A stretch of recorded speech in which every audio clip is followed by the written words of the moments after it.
Now, the Southern African Development Community has condemned the African Union's decision to grant Israel observer status. Our government has also expressed its disappointment. It's been accusing Israel of oppressing Palestinians. Let's discuss the relations between Israel and some of the countries on the continent.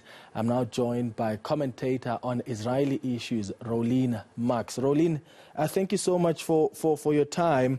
First of all, let's talk about what it practically means. So if the African Union grants Israel this observer status, what does it mean? Well, it's an extraordinary moment diplomatically for the state of Israel. It brings us back into the room to have diplomatic rapprochement, to have dialogue with many African countries. And we are certainly seeing relations by African countries, of course, in our region. In fact, we've just marked the one-year anniversary of the signing of the Abraham Accords, which includes 2 African nations, Morocco and the Sudan.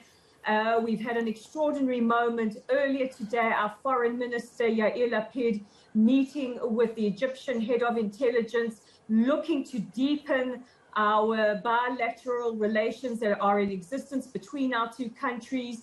Yesterday, President Sisi inviting our Prime Minister Naftali Bennett to Egypt, the first premier to visit since 2011. So bringing us back to the African Union, albeit in observer status, along with 70 other embassies and NGOs who may not be African states, brings us back and gives us an opportunity to engage in meaningful dialogue that could benefit not just the African continent, but also the region. And it also explores the many options and opportunities that Israel has to contribute to various African countries. We've seen over the years more and more African countries warming up ties and incredible relations building between the continent and the state of Israel. Yeah.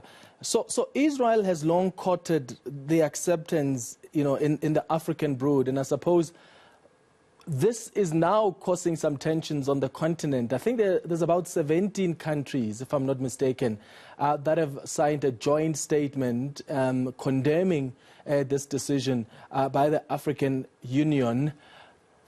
Talk to me about the complexities then on the continent of this decision and whether it's even possible for the AU to reverse it.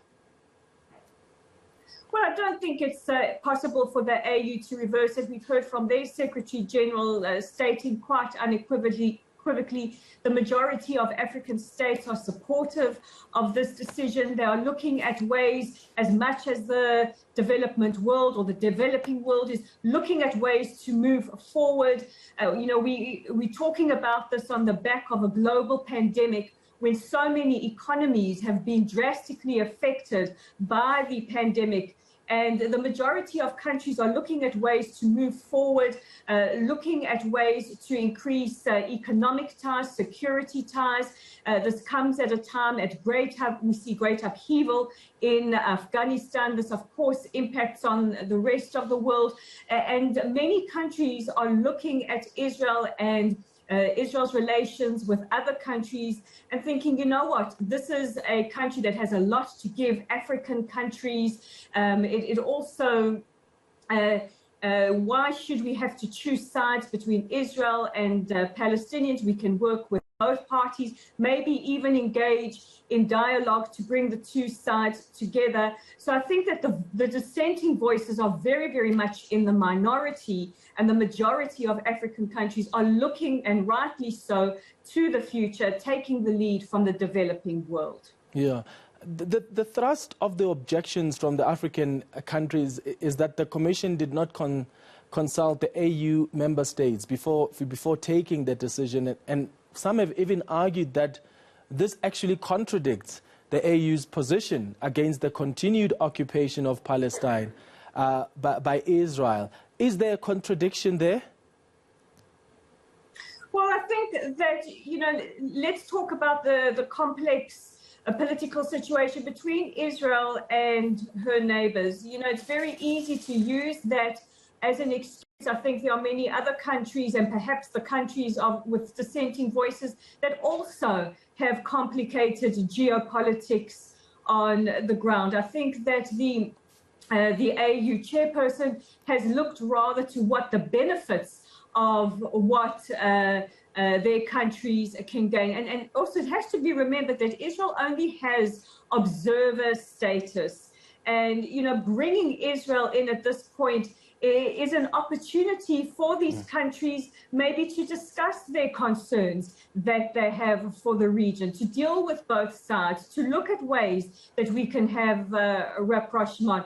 Also, we have to look at the situation as it stands on the ground between Israel and the Palestinians. We have a new government that's just several months old, a government where in the last couple of weeks we've seen overtures from the Palestinian Authority, ministries in the Palestinian authorities towards working with the ministries in Israel. So, you know, slowly but surely we're starting to have a dialogue. And I think maybe this is what the AU is looking at. Maybe this is what the head of the AU is looking at, the Middle East, looking at how the economic situation is only improving since the signing of the Abraham Accords, the incredible amount of business and cooperation, memorandums of understanding that have been signed. And probably, and you know, it is an internal issue of the AU that they didn't consult all their countries. But from Israel's perspective, this is only a positive move for us, for our region, and for the African continent to get to a place where, you know, we start to talk, we start to cooperate, and we start to move towards the future. Yeah, thank you so much, commentator on Israeli issues, Rolene Marks. It looks like the SADC region doesn't have the appetite to actually even want to be associated, or for the AU to be associated with Israel, even if it's on this observer status.